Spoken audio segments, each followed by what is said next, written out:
Hai semuanya, selamat datang di channel Hani Wandira.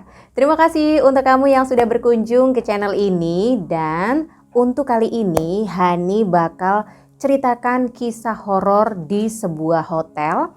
Ini kejadiannya di salah satu hotel yang ternyata tidak pernah ada. Hotelnya ada di Jogja. Ada, tapi nggak pernah ada. Seperti apa informasi lengkapnya? Tapi sebelum Hani cerita, untuk kamu yang baru aja berkunjung atau klik channel ini, jangan lupa dong kasih subscribe-nya dan juga like, kemudian bisa klik tanda loncengnya supaya kamu bisa mengetahui untuk video-video lain ketika kita update cerita terbaru. Oke teman-teman, jadi kisah ini adalah terjadi pada satu keluarga. Keluarga ini berasal dari Sumatera, jadi keluarga ini kita sebut saja keluarga Mbak Yuli. Jadi Mbak Yuli ini mau berlibur ke Yogyakarta untuk menghabiskan malam tahun baru. Jadi mereka datang ke Jogja itu sekitar tanggal 30, ya pokoknya 2 hari sebelum malam tahun baru ya. Mbak Yuli itu bersama suaminya, kemudian kedua orang tuanya dan juga adiknya. Jadi ada 5 orang ketika perjalanan menggunakan mobil. Nah, jadi perjalanan dari Sumatera menuju ke Jogja itu sih aman-aman aja, oke-oke aja. Dan ketika sampai di Jogja, mereka itu masih kondisi yang siang hari gitulah ya. Seperti rencana mereka kalau datang ke Jogja, mereka bakal kulineran dan juga jalan-jalan. Ya udah deh, akhirnya mereka sepakat untuk ketika itu mampir ke beberapa tempat wisata, salah satunya itu adalah Keraton dan juga Keraton Jogja dan juga Gembira Loka Zoo. Nah, setelah mereka ke beberapa tempat tersebut, akhirnya mereka lapar lah kulineran ya. Kemudian setelah lama mereka kulineran dan keliling-keliling Jogja karena menghabiskan waktu juga untuk mampir ke Malioboro ketika itu ya, kemudian menikmati perjalanan menuju ke tempat-tempat untuk mereka pengen foto-foto ya, dan akhirnya nggak kerasa hari sudah malam. Nah, mereka ini belum booking hotel pemirsa, karena kejadian ini adalah di sekitar tahun 2012, itu belum banyak aplikasi booking hotel seperti sekarang ini ya. Jadi mereka itu ya spekulasi aja ketika datang ke Jogja, nanti mereka bakal booking hotelnya ketika ada di lokasi. Nah, akhirnya mereka mencari hotel lah ya. Ya memang ketika Jogja itu sudah weekend atau juga sudah menjelang tahun baru, ya penuh semua dong ya. Jadi sudah tidak ada atau susah sekali untuk menemukan kamar hotel yang masih kosong. Jadi ketika mampir itu semua ada tulisannya di depan hotel itu adalah kamar penuh gitu aja. Mereka mencari hotel itu sudah malam ya, sekitar dari jam 11-an malam gitu ya. Dari jam 10 malam, jam 11 malam itu belum ketemu hotel, sampai mereka itu benar-benar keliling dari kota Jogja kemudian ke kabupaten-kabupaten alias di pinggiran-pinggiran Jogja. Nah, singkat cerita mereka itu menuju jalan yang menurut cerita Mbak Yuli, jalannya itu sepi dan hanya banyak pohon-pohon di jalan tersebut. Kemudian juga nggak banyak aktivitas orang-orangnya atau juga kendaraan-kendaraan lewat itu kayak bisa dihitung gitu loh. Jalannya itu juga katanya nggak banyak penerangan, jadi gelap gitu ya. Mereka di jalan yang sepi itu menemukan sebuah hotel yang kalau dilihat itu katanya nggak begitu terang ya, kayak remang-remang, tapi hotel gitu loh, nggak seterang hotel-hotel pada umumnya. Nah, di hotel itu menurutnya mereka itu membaca tulisan namanya adalah Hotel Gangga. Ya kalau misalnya dicari ternyata hotel itu tuh pemirsa nggak ada. Lalu itu sebenarnya hotel apa? Nah, jadi ceritanya ketika benar-benar mereka itu sudah lelah, itu sekitar sudah jam 12 atau jam setengah 1 malam mereka mendapatkan hotel itu. Karena kayak kalau di parkirannya itu terlihat sepi, terlihat lengang, ya udah pede aja deh Mbak Yuli ini turun sama adiknya untuk datang ke resepsionisnya. Kalau misalnya ada kamar hotel, mereka bakal booking malam itu. Nah, akhirnya mereka ngomong ke resepsionisnya dan katanya memang ada kamar yang kosong. Lega lah ya. Setelah mereka itu keliling puluhan hotel ternyata nggak ketemu, akhirnya mereka menemukan cuman ada 1 kamar kata resepsionisnya. Cuman ada 1 kamar. Padahal kalau dilihat sih di parkiran tuh apa ya, nggak banyak kendaraan, ya ada sih kendaraan tapi kayak bukan kendaraan pengunjung gitu loh, bukan mobil-mobil dan ya kayak cuman motor aja dan itu nggak banyak, kayak mungkin itu yang kerja gitulah ya. Nah kemudian ketika mereka dikatakan kalau hanya ada satu hotel, lalu resepsionisnya ini bilang, tapi Bu, satu kamar ini cuman satu dan kalau udah pesen dan booking nggak boleh pindah ke hotel lain dan nggak boleh keluar gitu loh. Hah, maksudnya? Ya udah deh. Ketika itu Mbak Yuli tanpa berpikir panjang ya udah di booking dan bookingnya itu 2 malam sekaligus karena mereka bakal menghabiskan malam tahun barunya di Jogja. Nah kemudian nih teman-teman ya, jadi ketika Mbak Yuli dan juga adiknya ini mau ke kamar, mereka ngomong dulu nih sama suaminya. Jadi Mbak Yuli bilang kalau bakal ke kamar nih, bakal ditunjukin kamarnya sama petugasnya. Terus suaminya ngomong ya udah, karena kamarnya itu katanya tuh ada 2 bed. Katanya suaminya Mbak Yuli, suaminya sama bapaknya itu biar tidur aja di mobil nggak apa-apa. Jadi 2 bed itu biar untuk ibu, untuk adiknya sama untuk Mbak Yuli. Jadi bertiga deh nggak apa-apa, untuk suami dan juga bapaknya itu di mobil karena memang bapak ketika itu sudah tertidur sama ibunya juga sih sebenarnya, cuman karena waktu itu ibunya masih tertidur juga, ditinggal tuh sama Mbak Yuli sama adiknya untuk masuk dulu ke hotel. Nah mau lihat suasananya dulu kan ya, kamarnya jauh atau enggak dari parkiran. Jadi mereka berdua itu diantarkan sama petugas. Ketika itu mereka melewati lorong seperti biasa, seperti hotel pada umumnya. Tapi yang mereka rasakan di lorong tersebut dengan kamar-kamar hotel di kanan kirinya itu kayak sepi, gak ada aktivitas, pokoknya benar-benar senyap dan ruangannya atau hotel tersebut gak begitu terang gitu loh. Cuman ya udah karena itu udah jam 1:30 malam, ya mikirnya semua orang pasti udah pada tidur gitu. Katanya tadi soalnya tuh hotelnya penuh, tinggal 1 kamar. Ya udah deh. Jadi hotel itu katanya teman-teman ya itu benar-benar hotel yang udah kayak bukan zaman dulu banget sih, tapi memang karena remang jadi kayak kelihatan bukan hotel yang mewah dan nggak bertingkat. Kemudian mereka diantarkan lurus aja dan tiba-tiba turun, ada tangga. Hah? Mereka terkejut dong. Ternyata ada lantai lain gitu loh.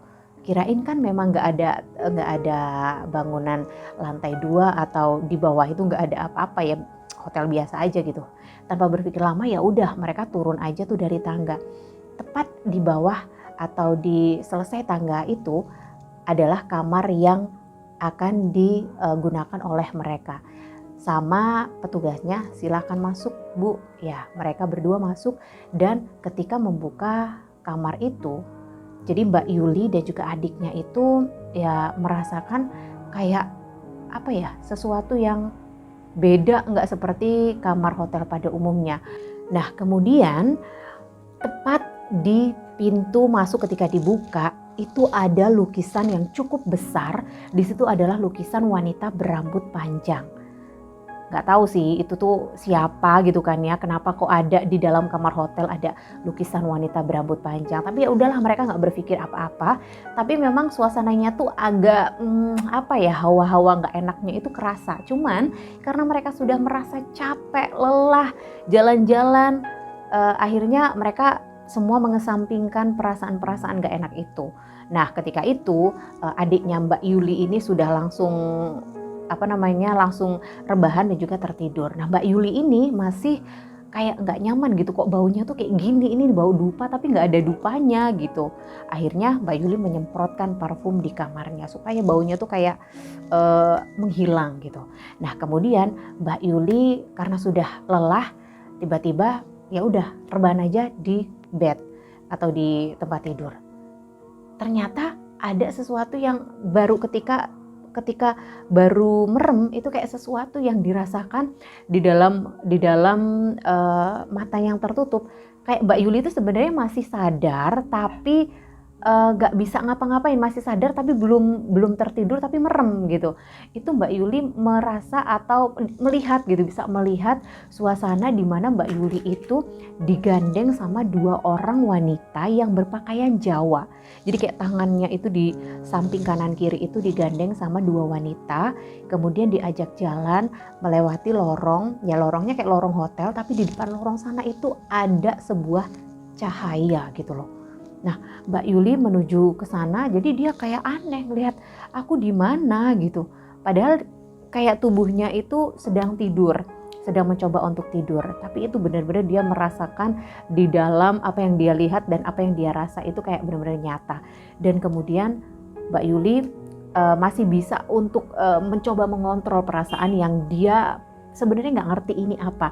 Kemudian dia berdoa ketika itu, benar-benar membaca bacaan lafaz-lafaz Allah dan mencoba untuk berdoa. Dan akhirnya dari doa yang atau dari doanya itu tiba-tiba salah satu tangannya atau sebelah tangan kanannya itu dilepaskan sama wanita yang tadi membawanya. Wanitanya hilang, lenyap. Nah, dia masih lanjut berdoa, aku mau dibawa kemana? Aku di mana gitu. Tapi ya wanita itu diem. Kemudian yang satunya pun akhirnya dilepas. Dia berada di depan ruangan yang tadinya ada cahaya itu. Dia berada di depan ruangan itu dan dia mencoba membuka pintu atau apa yang ada di depan itu. Dia mencoba melihat itu dan mencoba untuk masuk, tapi akhirnya dia kayak mental gitu loh. Kayak terlempar. Akhirnya dia melek.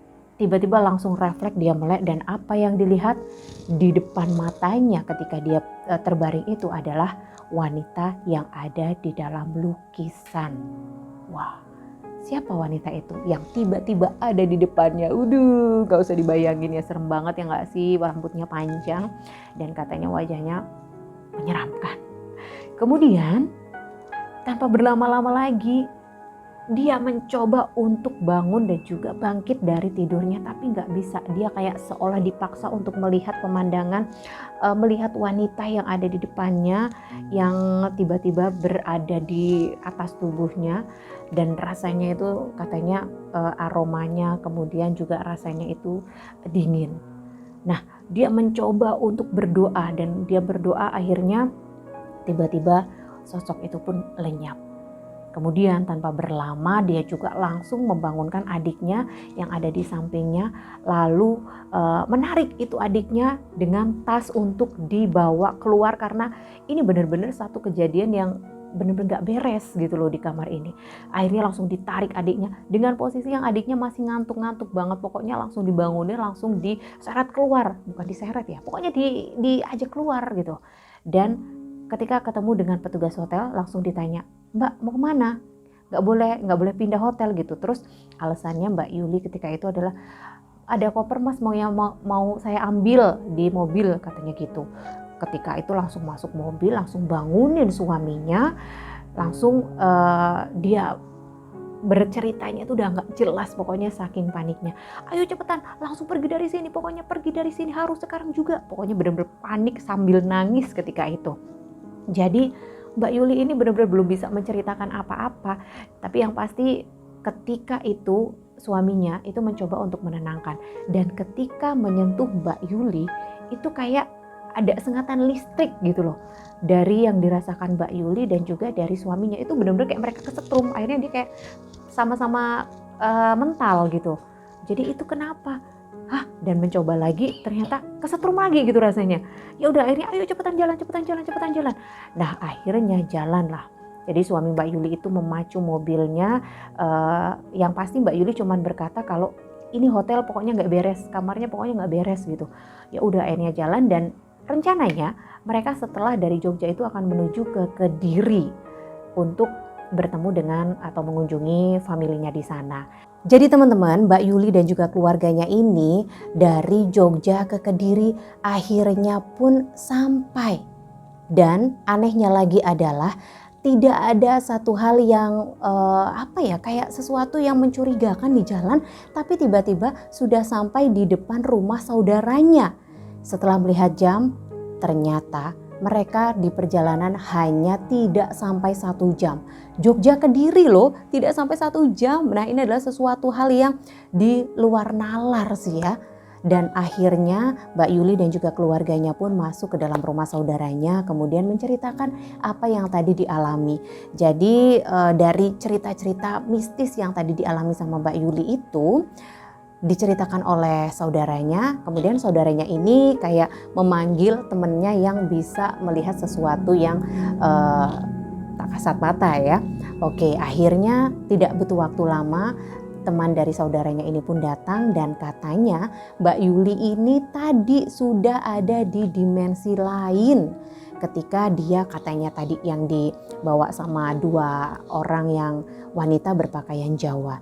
Nah, jadi Mbak Yuli ini sudah masuk ke dimensi lain, dan untuk kejadian Mbak Yuli sama suaminya itu yang kayak rasanya itu tersengat listrik, ya itu adalah pengaruh dari Mbak Yuli dan juga suaminya itu adalah kayak tabrakan dimensi gitu loh. Itu adalah sesuatu yang baru dirasakan atau baru terjadi sama Mbak Yuli dan juga suaminya. Oke, katanya orang yang bisa melihat hal yang tak kasat mata tadi dikatakan kalau untungnya Mbak Yuli dan adiknya ini bisa keluar dari hotel itu, bisa keluar dari kamar itu. Karena kalau tidak, maka dia akan menjadi persembahan atau tumbal di dalam kamar tersebut. Karena memang kamar itu disediakan khusus untuk persembahan. Nah, untungnya aja Mbak Yuli bisa doa-doa terus abis itu langsung kabur ya. Dan kemudian setelah itu Mbak Yuli didoain, kemudian pokoknya semuanya diberesin, akhirnya semuanya bisa kembali lagi baik. Mereka pun istirahat. Nah, setelah itu besoknya mereka coba cari tahu dong Hotel Gangga ini sebenarnya di mana tempatnya gitu kan. Kok ceritanya jadi begitu agak mengerikan. Nah, akhirnya mereka carilah di Google dan tidak menemukan yang namanya Hotel Gangga di Jogja ataupun di sekitarnya. Itu nggak ada. Lah, itu tadi malam tuh apa, di mana gitu. Ya itulah, katanya itu adalah salah satu pintu dimensi lain. Nah, kemudian setelah ditelusuri, Mbak Yuli juga sempet tuh nyemprotin parfum. Itu juga yang mengundang juga tuh lukisan yang ada di dalam kamar itu. Akhirnya sosok penunggunya juga keluar untuk menampakkan diri kalau ternyata di kamar itu juga ada yang menunggu. Waduh, serem amat ya, ngebayangin juga masuk kamar udah ada payung sama ada bunga ya kan, baunya aroma-aroma dupa, udah serem banget. Tapi ya karena capek gitu ya. Ya itulah, oh ya untuk perjalanan gak sampai 1 jam itu ternyata juga karena Mbak Yuli ini masih bersangkutan lagi dengan dimensi sebelah gitulah ya. Itu dia teman-teman untuk ceritanya ya. Serem juga sih ya kalau ngebayangin mau liburan malah yang ada kok jadi hal-hal yang horor gitu ya. Jadi mau healing-healing kayak sekarang mikir-mikir nih kalau mau cari tempat mendingan kayak cari reviewnya yang baik-baik aja ya. Kecuali cuman mau uji nyali ya kan. Ya udah teman-teman, segitu dulu untuk cerita dari Hani. Untuk yang pengen menceritakan kisah atau pengalaman kejadian horor atau juga serem di tempat kamu pernah menginap, boleh deh ya, boleh dikirimkan melalui email haniwandira99@gmail.com. Kemudian juga untuk semuanya boleh dong dukung channel ini ya dengan like, komen dan juga subscribe. Ya udah, sampai jumpa lagi di cerita berikutnya. Hani Wandira pamit. Sampai jumpa.